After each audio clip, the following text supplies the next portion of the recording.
Сейчас очень легко говорить, когда мы видим, что университет состоялся. Но тогда, в 90-м году, представьте себе, наверное, процентов 90 не верили, что будет университет. Здесь райком партии, мы находимся в здании райкома партии.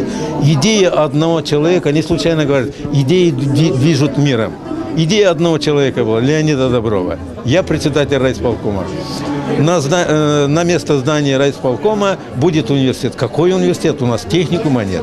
Представьте себе, что подписи, которые есть сегодня в музее, там нет подписи нашей интеллигенции. Наши учителя совершенно не верили, что это будет. Мало того, руководство Гагаузии тоже не верили, что это будет в меньшинстве. Ну как удалось в меньшинстве? Просто объявил он голодовку, здесь пошли пикеты, здесь пошли митинги, но нас поддержали простые люди. Проходит старушка мимо университета, айбенда подпись коэмда, голосом без мушаклара университет. Вот так было.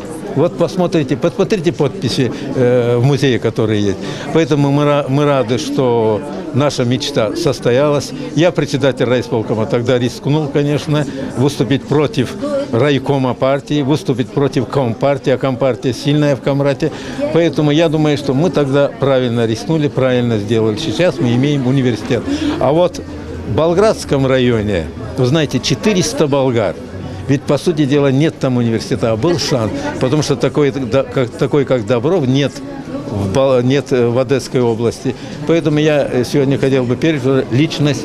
Он признан основателем Комратского университета, муниципальный совет его уже признал. А было время, когда его не пускали сюда. Представляете, Башкан, табунщик, не пускал Доброва, чтобы он не заходил сюда. Ну, бывает, когда дети своих отцов не подпускают к столу. Ну, бывает так в жизни. А потом в формузал также поступил. Только в конце формузал осознал силу Доброва.